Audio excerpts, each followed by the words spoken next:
Wellbeing programs.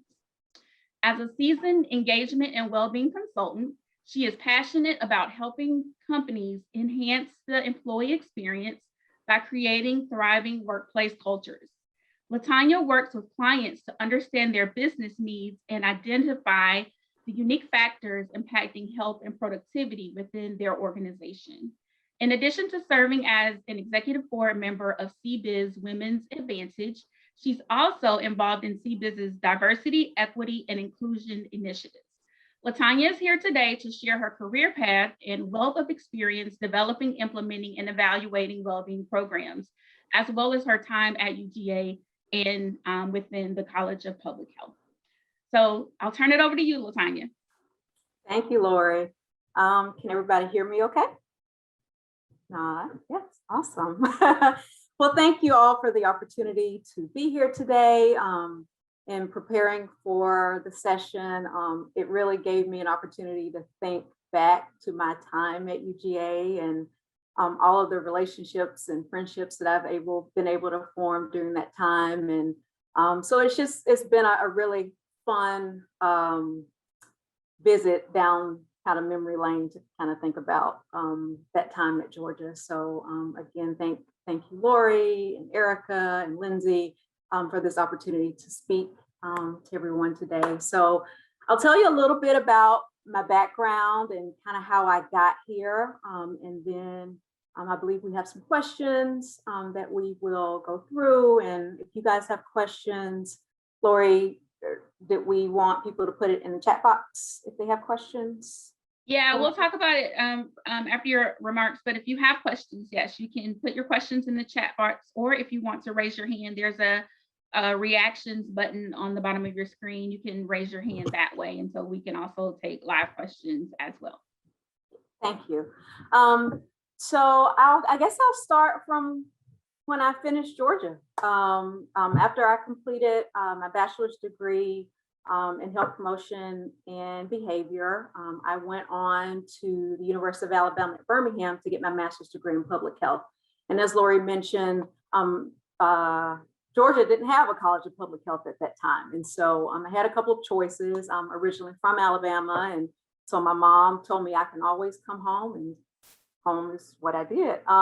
So I got my master's degree in public health and of course did some internships during that time when I was in Birmingham. But my first opportunity out of grad school was with the Cobb County Board of Health. And so I had the opportunity to work in tobacco use prevention. And so those of you who were my friends kind of during the early 2000s used to call me the tobacco police. And so we worked a lot with developing policies to make the Cobb County tobacco free. But my role was specifically in tobacco action grants, in which we put money back into the community to do tobacco prevention programs. And so after that time, I moved on to another opportunity with the state of Georgia to promote getting kids enrolled in Peach Care for Kids. And so that was just a short period of time during my career, but it was very beneficial to kind of learn about some of the health disparities and access to healthcare that people experience in the state of Georgia. And so then from that point, I got the opportunity to work with Children's Healthcare of Atlanta. And so I started there as a program coordinator, and we had a program for kids that were at risk for developing type 2 diabetes. And that was a really wonderful opportunity for me to kind of understand the social determinants of health and some of the other areas that children and families face in trying to be healthier and living a healthier lifestyle.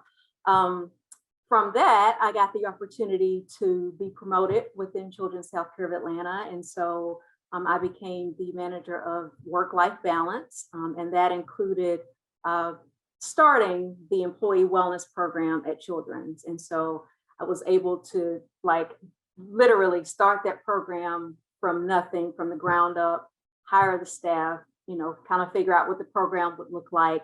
And that's kind of when I really got into employee wellness and workplace well-being. And so I was at Children's for about 7 years. And then I got the opportunity to move on with CBiz. And so I have been with CBiz for the last 10 years. And I started at one of our client sites, which is Racetrack Petroleum. If you guys are in the Southeast or in the Metro Atlanta area, I'm sure you know Racetrack. But I was able to start there as their wellness coordinator, working for CBiz, but based at Racetrack.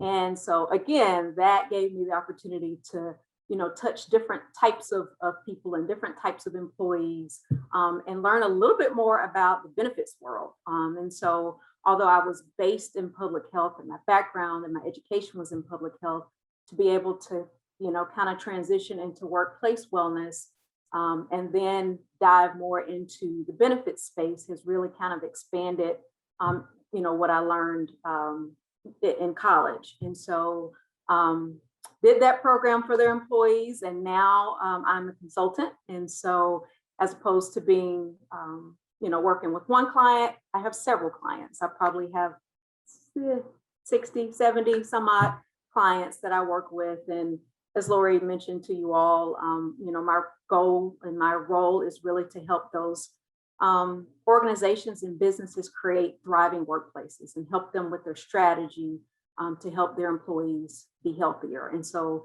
not just focused on just those physical aspects of well-being, like, exercising and eating healthy, but all of those areas of well-being that impact our health. So our social well-being, our community well-being, our sense of purpose, and all of those things that go into what make us a whole person. So again, while at CBiz, we just kind of started our diversity and inclusion initiatives, but CBiz Women's Advantage has been in existence for over 10 years at CBiz. And so I'm very fortunate to serve as an executive board member of CBiz Women's Advantage, but then within CBiz, the diversity inclusion efforts that, we've been working on have been really beneficial. Actually just completed an unconscious bias training the other day that the committee has rolled out to employees. And so I'm really looking forward to getting more involved in that at CBiz. So that's kind of a nutshell of like my career path and how I got to where I am now. Thanks, LaTonia. Thanks for sharing that. Yeah, we have a couple questions for you. And like I mentioned earlier, if anyone in the audience has a question, feel free to drop it in the chat, as well as if you want to say your question via the Zoom today, you can raise your hand. And one of our other alumni working group members will acknowledge you. I guess before we get started with the questions, I'd like to introduce the other alumni working group members who are on this call. Reagan, do you want to introduce yourself? And then Erica?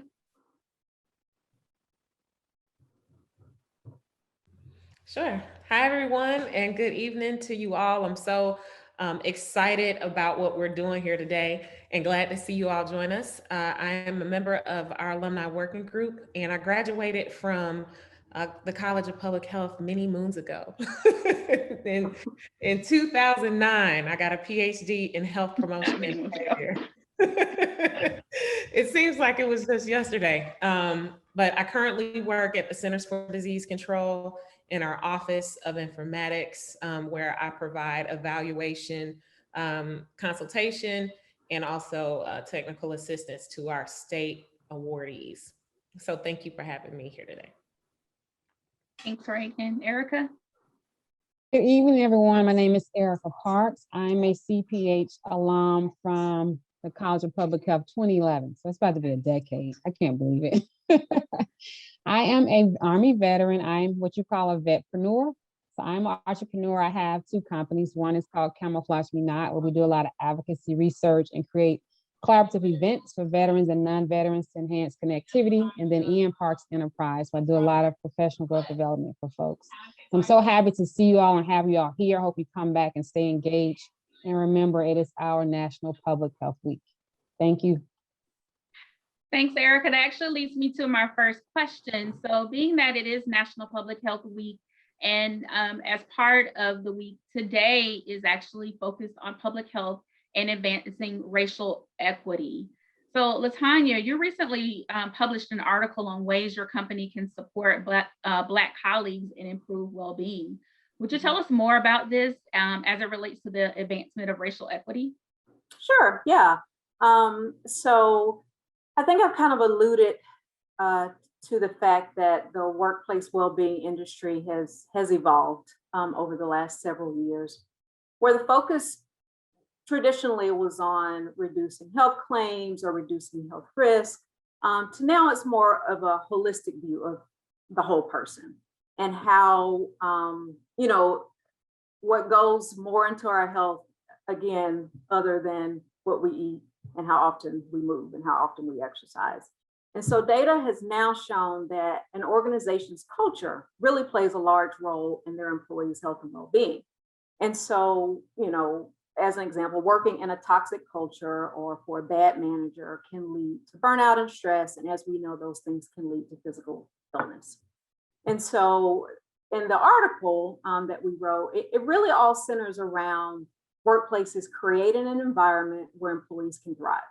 So in order for all people to thrive, especially employees of color, they need to work in an inclusive workplace where employees feel comfortable, really being their authentic selves, that they feel seen, heard. And so the way our systems, unfortunately, are designed, there are many barriers that really aren't really recognized or taken into account because racism is systemically inherent in the way that we do things, unfortunately.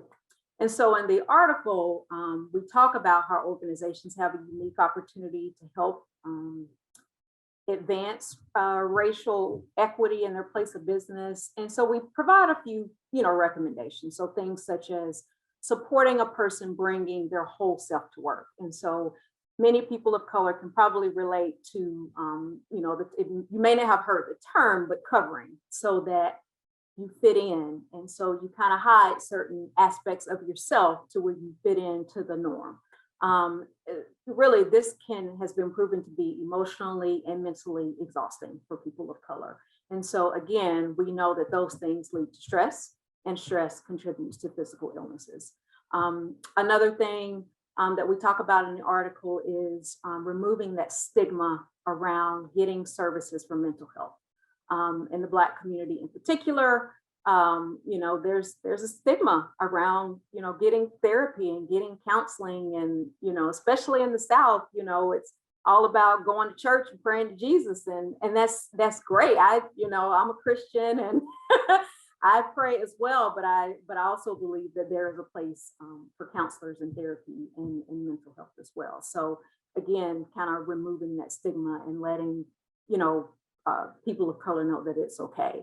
Another thing is being mindful of like weight loss programs and other initiatives that have biases just inherently built in, and just kind of being mindful of those types of initiatives and how they impact the workplace. And then looking at providing resources to reduce those disparities that people of color face regarding their health and well-being. And then, really just encouraging organizations to really take a deeper dive into those social determinants of health and addressing them within their well-being programs or how their benefit plans are designed, but then, making connections within the community so that people that work at their organizations, again, can see that their company cares about them and the communities that they live in, to address those things. And so, hopefully, if companies can work on advancing racial equity within their organizations and the communities around them, then we can help advance health equity as well and improve the outcomes of people of color. Great, thanks. You made so many great points in your response there. I'm gonna check in to see, do we have any questions from the audience?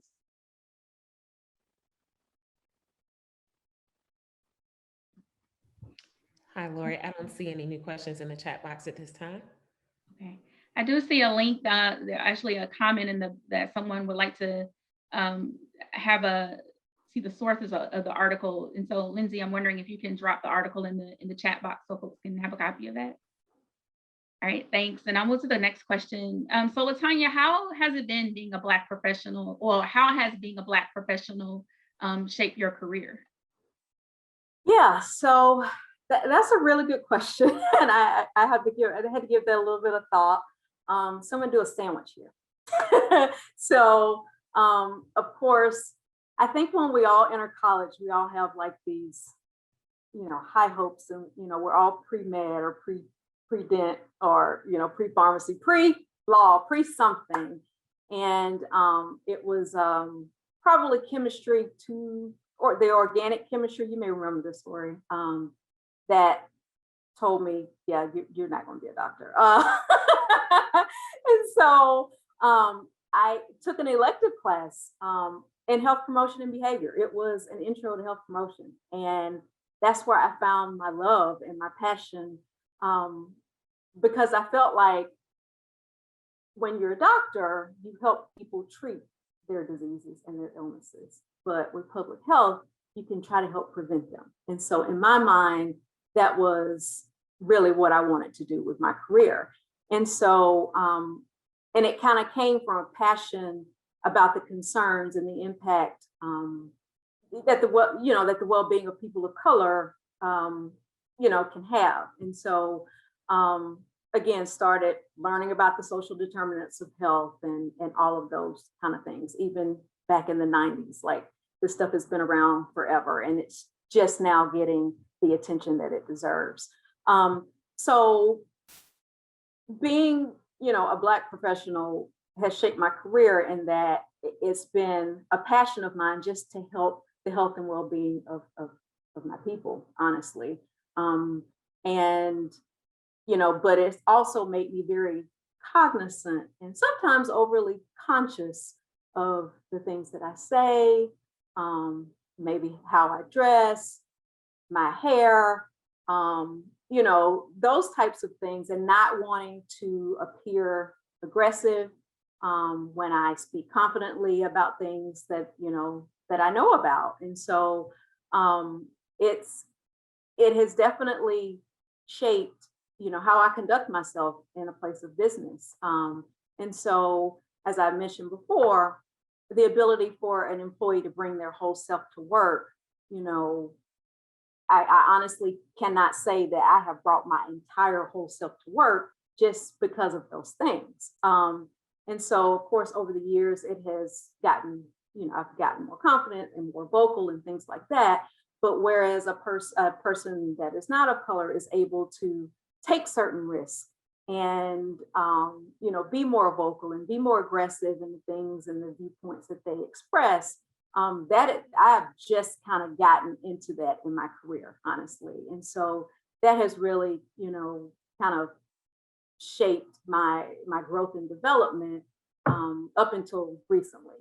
But again, as of late, the issues with mental health in the Black community and diversity and inclusion as it relates to well-being has been really my passion as of late. And so I've had the opportunities, to like go to conferences and things like that.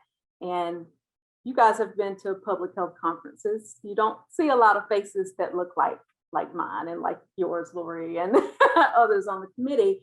And so that has really encouraged me to stay within the field and continue to develop myself and grow and learn and, really be a voice and a presence within the wellness, well-being, public health space, because our voices aren't really there as much as other populations. And so I would say those are kind of the main ways that being a Black professional has kind of shaped my career. I've also really kind of reached out to people who I felt like could help advance my career, whether they were people of color or not. My last director at CBiz really gave me the opportunity. She saw me, she understood unconscious bias and some of these other things that we have to deal with, and created opportunities for me to write these articles, to do podcasts, to do webinars and things like that, because she saw that and she recognized that in me. And so she was more than a sponsor. I mean, she was more than a mentor. She was truly a sponsor. And so, you know, if I were to give advice to anyone wanting to advance, you know, within the field, it's really to look at those people within your organizations who can be a sponsor for you and allow you to let your voice be heard. Definitely agree with the importance of having a sponsor, and you don't always see that amongst minority communities. And so Right. I think that's definitely very important in the Yeah. workplace. I'm checking in to see if we have any questions from the audience before I move to my next question.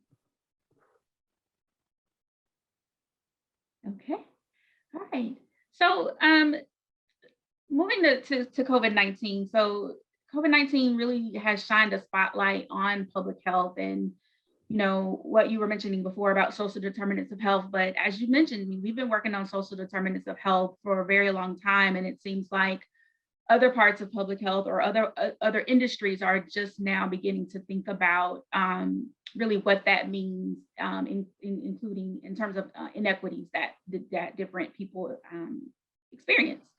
So what do you think that we should take away from this moment that we're in right now? From 2020 and the whole pandemic and COVID and Yes. all of that, it's a lot. It really is. One thing that I had the opportunity to participate in a webinar that CBiz did. It's called Biz Tips, but we were talking about the COVID-19, kind of the impact that it has on well-being. And one of the things that I said was that my hope was that organizations take this as an opportunity to show up for their employees.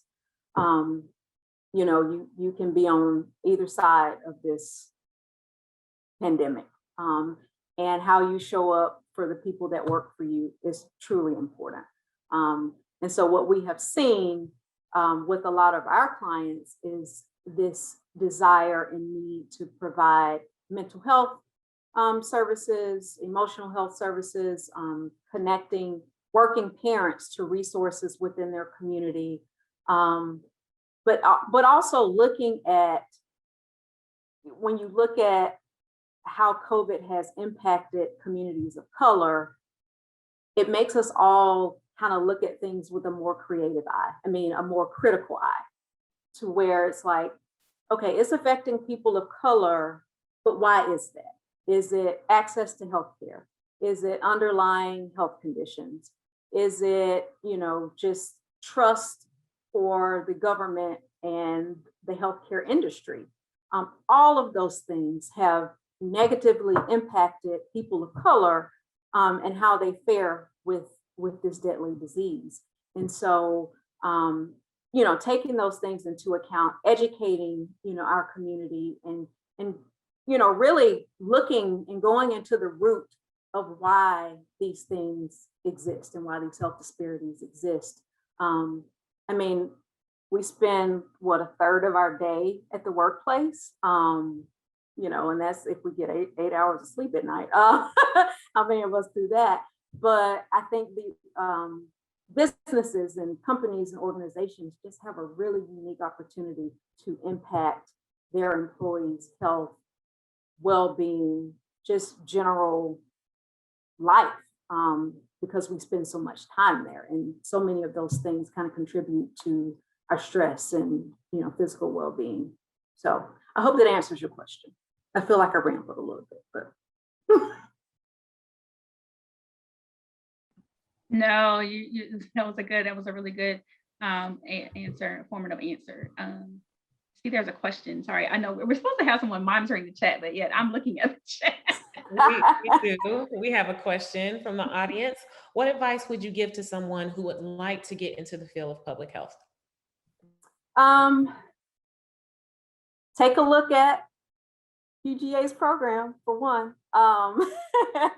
they have a really, I mean, really, and it's not just because I graduated from there, because it has evolved since I was there in the 90s, but the UGA College of Public Health is a really great program. And at the point that I was there, I was prepared well. I sat for my CHES, so that Certified Health Education Specialist exam right after finishing Georgia. I didn't really even have to study too much for it because they prepared me so well in my coursework at Georgia for that. But for those, who really are interested in public health and wellness and well-being, I would encourage you to, if it's never too late to go back to school. I think there are a lot of people within our field that may have other backgrounds, but it is definitely a specialized field. And really take opportunities for internships and practicums, and even if they're not paid, in these times it's really hard to kind of take an unpaid internship, but the experience that you can gain can really be invaluable. So those are a couple of things that I would recommend. Getting that good foundation of education, and then seeking out opportunities that would help advance your knowledge and expertise and skills. And I'll actually like to offer maybe Reagan and Erica an opportunity to add on to that if you have anything to add. Well, I came into public health before I got the credential. So I would say there are a lot of work opportunities. So my foot was in the door through mental health, behavioral health. That was my first time working in public health, and then coming to school to get that experience. But there are a lot of organizations out here, nonprofits, that look for board members. You can volunteer. That is a way to become a part of public health and to also seek that degree, of course, at UGA. That's what I would add to it. Go Dogs. I love public health because there's so many disciplines that where public health is involved. And I think that's, one of the advantages for students here. I think I shared with Erica before, when I first came into public health at the time, I thought I could only become a doctor, a lawyer, a teacher, or something like that. And I discovered public health and it's like, wow, this is so amazing. I entered public health by talking to someone in public health. I had a professor who took an interest in me, saw that I was really interested in health, and he began talking to me about it. So I think as a student, if you're able to connect with your alumni network and talk to a former teacher or to a colleague that's in public health and really help them identify some paths that you can take, I think that's really helpful. And that's actually leading to a question I wanted to ask LaTonia. I know that you were one of the first that came through our program. So thinking back on your time as a student and what your needs were at that time, how can we as alumni engage students, just from your perspective? What do you think would be some great ways to do that? Yeah, I think that providing, as I mentioned before, kind of those mentorship opportunities are really valuable, especially if, as you mentioned, there's so many different areas of public health that you can go in. And so a lot of times I think, we don't know what we don't know, and kind of until we get into the space, but having that connection with someone, with an alumni, to kind of tell you the different avenues that you can take. I mean, who would have thought when I was getting, my undergrad that I would end up in employee wellness or workplace wellness. And now that field has even evolved to, talk about an employee's culture and their engagement in those types of things. And so being open to have conversations with students and just kind of talk to them about the path that you took. It doesn't necessarily have to be their path, but the path that you took, and being able to connect them with other people. So I think, again, it's important to me to stay connected to the college for those networking opportunities and to be able to connect people coming up in the field and students and things like that to connect them with other alumni, and just have these opportunities like this, to be able to speak about the field and the things that are going on within public health. So. Awesome. There's someone with their hand raised. Charnette's hand is raised.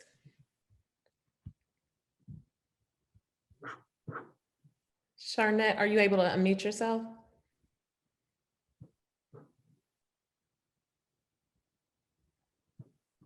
Charnette is my very best friend that I met at orientation before Georgia even started. So we have been friends for a very, very, very long time. That's awesome. All right, while Charnette is working on unmuting herself, I also see a question in the chat from Jabril. What advice would you give to someone interested in starting a public health consulting business? Any recommended books or resources? Oh, let me think about that. So a couple of books that I would recommend would probably be Creating a Thriving Workforce Culture. That book is by Rosie Ward and John Robinson. I am also reading, I'll show you guys. This is The Healing Organization.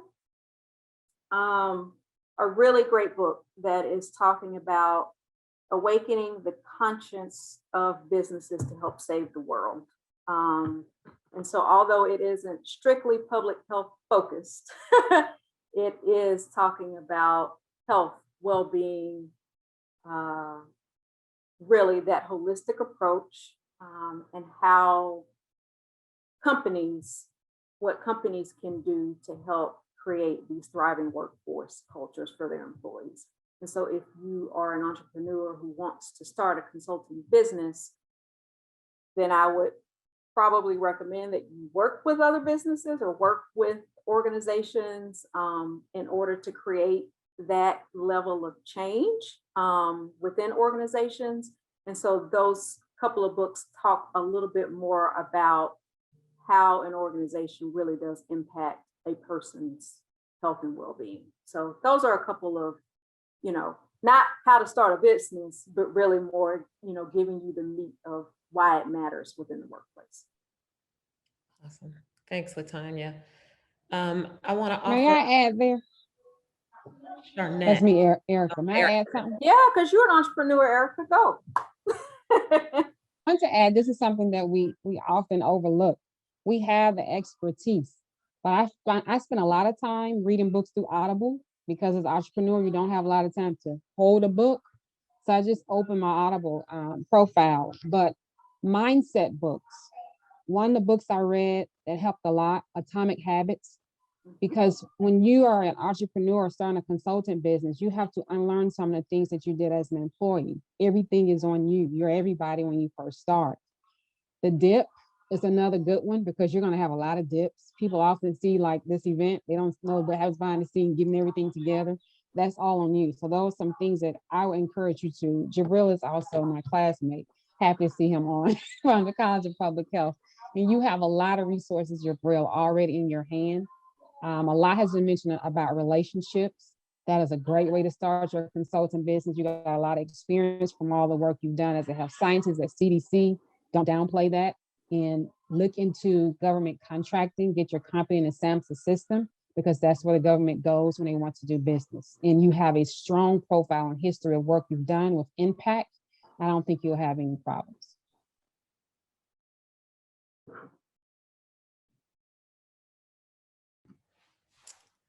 Okay. I want to open it up to Charnette and see if she still wants to ask a question.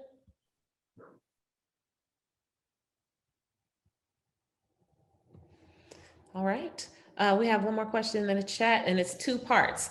What direction do you see public health consulting going during the pandemic?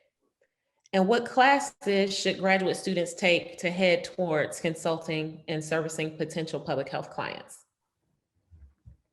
So I may need some help on that second part from you guys. But the first part, I definitely see public health going more towards that mental, emotional space of well-being. I would also add financial well-being, because people,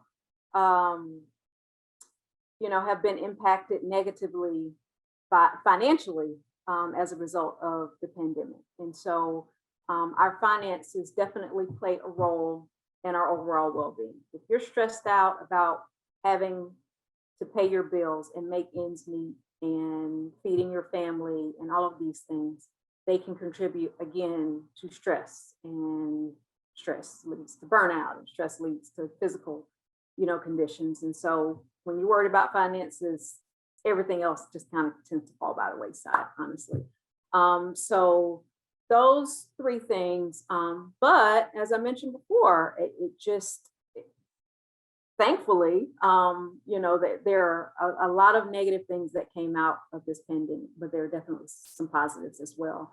And so for those of us in the public health space, as I mentioned before, the fact that, there is a light that is being shed on racism and racial equity and health disparities and the social determinants of health, those things have come out and have been really highlighted as a result of everything that happened with the pandemic and, everything else that happened in 2020. So those are kind of the things that we're seeing with our employee groups. Again, that mental, emotional well-being, financial well-being, and then just the diversity, inclusion efforts around well-being and how they relate to well-being. And then what was the second part, Mr. Thomas? The second part of the question was What classes should graduate students take? Yeah. So I am not familiar with the classes that are available at Georgia. But I'm trying to think of the classes when I was in grad school that were mostly beneficial. Of course, like your basic kind of health promotion type classes, behavior change, things related to just kind of what motivates people, intrinsic motivation, extrinsic motivation, those types of things. But I'm gonna let Reagan, Erica, Lori, one of you guys, talk about any other programs, since you're probably a little closer to it, since I've been out of school for just a little bit. Leadership is definitely one. When I was at Georgia, there was a public health leadership course. I was on the health policy and management track. I think that's another area to tap into, because we're going to need some new leaders who need to play musical chairs.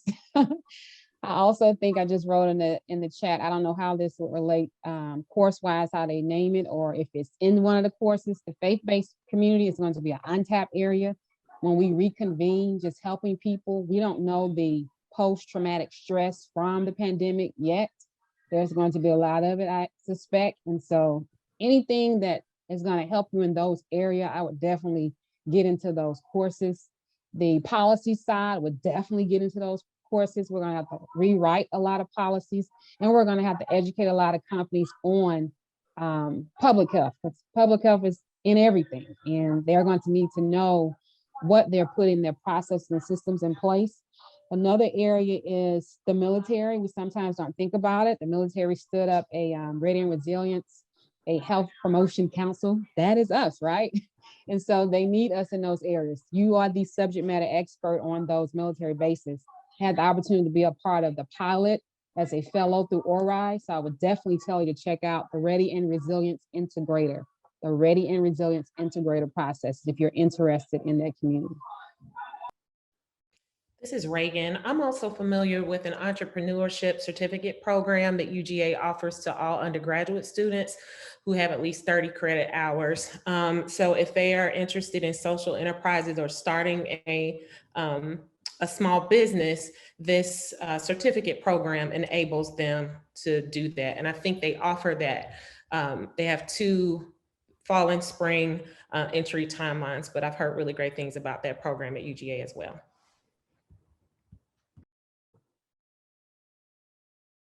Thanks, Reagan. Thank you.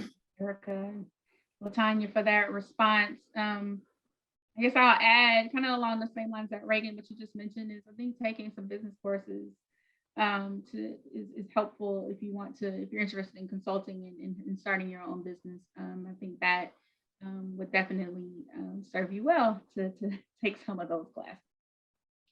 I want to add one last thing. If you are not in undergraduate and maybe you've been out of school, I also learned about the UGA Small Business Development Center. If you're interested in starting a small business, they offer several classes and will set you up with a consultant to talk through a business plan and your approach. So even though we're still doing public health, it's still a business and has to be run as such. And so I think it's a really good idea to have that basic foundation. So the UGA Small Business Development Center is available in several cities, not just in Athens, but they also have resources available. I would like to add one last thing I forgot. Although our school offers a lot of things, there may be some things you don't see. Plug into the non-traditional courses as well. They still hold a lot of heavy weight. I took a lot of them and still take a lot of them. So if it's not offered at college, you can find a lot about a lot of those through the different SBAs and going to different things like that. Yeah, And Erica, ABHA. I'll echo that as well. I've had a couple of teammates, colleagues that took some courses in organizational effectiveness, those types, like HR, just like general management types of programs, MBA type programs have been really beneficial as well. So I'll throw in a plug for those as well. So really, kind of looking outside of what you traditionally think is public health, and just tapping into other things that interest you and that you have a passion for. Right. Last thing, and I know I'm like so many UGA plugs. The last plug is that the College of Public Health also offers a Master's of Health Administration degree within our Department of Health Policy and Management. That's designed for students who are interested in pursuing careers in leadership and management positions in hospitals, health systems, consulting firms, and other healthcare delivery systems. So you can go to our publichealth.uga.edu website to find out more about that, the degree program and the courses offered through that program. Thanks, Reagan. So we have about 15 minutes left. And before I turn it back to you, LaTonya, for any closing remarks, I just want to check in to see if anyone has any one last question, maybe 2. Any questions from the audience? All right, LaTonya, I'll turn it back over to you for any closing remarks that you may have. All right. Actually, I had a call before we started today, and we talked about how that it's kind of funny, but how when you're working, you have calls all day, how important it is or how beneficial it is to be able to let someone go 10 to 15 minutes before the time that they're expected to close out. So looks like we'll be able to give you all back the gift of time and 10, 15 minutes back into your day, something that you can do for your well-being. So whether that be mental, physical, whatever, you have a few minutes to, if you have another call or you're ending your day to start happy hour, whatever you're doing today. But I would like to thank Lindsay and Reagan and Lori and Erica for the opportunity to speak to you all today and to represent, my alma mater. I love Georgia, go Dogs. I'm from Alabama, but I'm a Georgia girl through and through. And to be able to share, my career path and the opportunity to talk more about public health and wellness, 2 things that I really love and I'm passionate about. And so, feel free to connect with me on LinkedIn. If you have any additional questions or would like to network or mentorship opportunities or anything, I'm more than happy to help, to share whatever expertise that I can. So I don't have anything else. That's all I got. All right, thanks, LaTonia, and thank you all for being here today. Diversity, and I'll just close with a few last comments. So diversity, equity, and inclusion initiatives are the highest importance to the College of Public Health Dean, Marsha Davis. And so we're thrilled to have kicked off our special CPH Alumni Connection series with you today. Part of the alumni working group's mission is to unite a network of dedicated alumni through programming and engagement opportunities, as I mentioned at the top of this program. And so thank you for helping us achieve this goal. And be on the lookout for future seminars. As I mentioned before, we just started forming as a group last year. And so be on the lookout for future opportunities to serve along with us. And we'll also keep you looped in for our next seminar, which is scheduled for next month. So stay tuned for that. So with that, I'll close and thank you again for attending today. And I hope you have a great rest of your evening. Thank you. Bye. Bye. Thank you. Bye.